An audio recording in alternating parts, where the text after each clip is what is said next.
नाजरीन, चूँकि कॉल से अभी नहीं है तो मैं अपने उसी टॉपिक को शुरू करता हूँ। अनमोल मोती की गुफ्तगू चल रही थी ज़कात के हवाले से कि ज़कात की जो है डिफरेंट मसलतें हैं। उस मसलत के तहत एक ज़ाती मसलत थी, दूसरी हुकूमती मसलत थी, और ज़ाती मसलत इंसान की नफ्स की इस्लाह थी और उसकी 4 सूरतें थीं।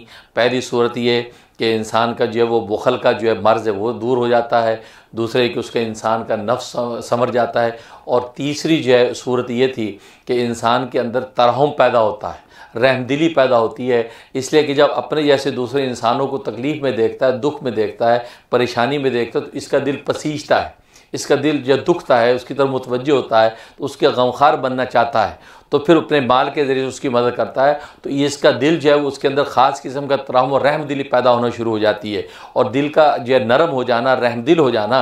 और ये तो बहुत ही मुबारक बात है। खुद हदीस में आता है कि अल्लाह तबारक व तआला फरमाते हैं कि मैं टूटे हुए दिलों के करीब हूँ। लिहाजा ऐसा टूटा हुआ दिल जो लोगों के लिए तड़पता है, तो अल्लाह तबारक व तआला उस दिल के करीब हो जाते हैं।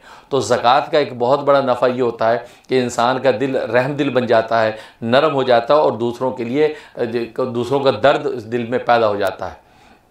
और चौथी सूरत ये होती है कि इंसान जो है उस ज़कात की अदायगी माल अल्लाह के रास्ते में ख़र्च करने की बरकत से गुनाहों से पाक होने लगता है। क्योंकि अल्लाह के रास्ते में जब वो ख़र्च करता है तो एक तो अल्लाह उसको नेकियां अता करते हैं, एक के बदले में 10 गुना और बल्कि 700 गुना तक उसको जो अजर सवाब मिलता है, और फिर उसके बदले में अल्लाह गुनाहों को भी माफ़ करते हैं।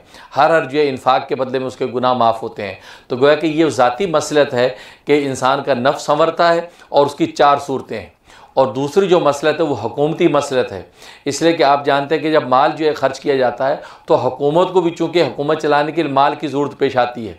उसकी भी 2 सूरतें हैं। एक सूरत ये होती है कि मुल्क के अंदर जो गरीब गुरबा हैं, मोहताज हैं, उनका सहारा बनता है माल। जब इंसान माल खर्च करता है तो मुल्क के अंदर जो गरीब गुरबा उनको 2 वक्त की रोटी मिलती है, तन पे कपड़ा मिलता है, तो गोया कि उनकी ज़िंदगी भी जो स्टेबल होने लगती है, तो मुल्क के अंदर रहने वाले एक अच्छे हाल के अंदर रहने लगते हैं। मालदार तो अपने माल की वजह से, और गरीब लोग अपने इन्फाक और जो है वो ज़कात सदक़ात की वजह से वो भी तन पे कपड़ा और 2 वक्त की रोटी के काबिल हो जाते हैं। तो मुल्क का निज़ाम एक स्मूथ चलने लगता है।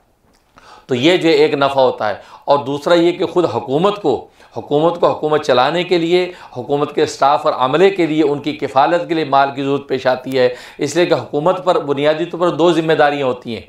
एक तो जो अमला हुकूमत का काम कर रहा है, जो स्टाफ काम कर रहा है, उसकी किफ़ालत करनी होती है, उनकी तनख्वाहें हैं, उनकी ज़रूरियात हैं। क्योंकि ज़ाहिर है कि हुकूमती काम जो लोग कर रहे हैं वो ज़ाहिर है कि कारोबार तो कर नहीं सकते, कसब माश के लिए कोई और सूरत इख्तियार नहीं कर सकते, तो वो हुकूमती कामों में लगे हुए हैं, वो इसे मुल्क की जो है मसलत आमा के कामों में लगे हुए हैं। तो उनकी तनख्वाहें, उनकी सैलरीज, उनकी ज़रूरियात चूँकि हुकूमत बैतुल माल से पूरा करती है, ख़जाने से पूरा करती है, और ये ज़कात सदक़ात इन्फाक ये बैतुल माल के अंदर जमा होते हैं।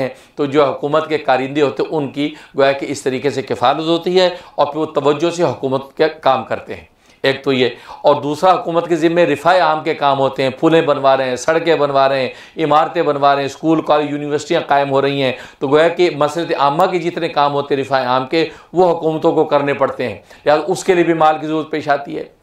तो हुकूमत के ज़िम्मे चूँकि 2 तरह के काम होते हैं, एक अपने जो अमले की किफ़ालत और दूसरा रिफ़ाए आम के काम। तो दोनों के लिए चूँकि माल की ज़रूरत पेश आती है, तो ये ज़कात सदक़ात इन्फाक फ़ी सबीलिल्लाह के ज़रिए से जब माल जमा किया जाता है तो उसके ज़रिए से अपनी ज़रूरतें पूरी करते हैं। तो ज़ाती मसलत इंसान के नफ्स का संवरना और हुकूमती मसलत के निज़ाम हुकूमत और रियासत का बेहतरीन चलना, ये दोनों डिपेंड करते हैं माल पर। और माल के हुसूल का तरीक़ा शरीयत ने ज़कात सदक़ात इन्फाक के ज़रिए से रखा है, और ये वजह है कि किसी भी किस्म का इन्फाक जो है शरीयत ने उसको इबादत बनाया है। किसी गरीब को दे दिया, सड़क बनवा दी, नालियाँ ठीक करवा दी, हुकूमत के बैतुल माल में जमा करा दिया, तो किसी भी हवाले से इंसान जब इन्फाक करता है तो अल्लाह तबारक व तआला उसको इबादत कंसीडर करते हैं, उस पर अजर सवाब भी देते हैं और उस पर उसके गुनाह भी माफ़ होते हैं। इस मसलत के तहत यह दीन इस्लाम ने ज़कात को लाजिम किया है।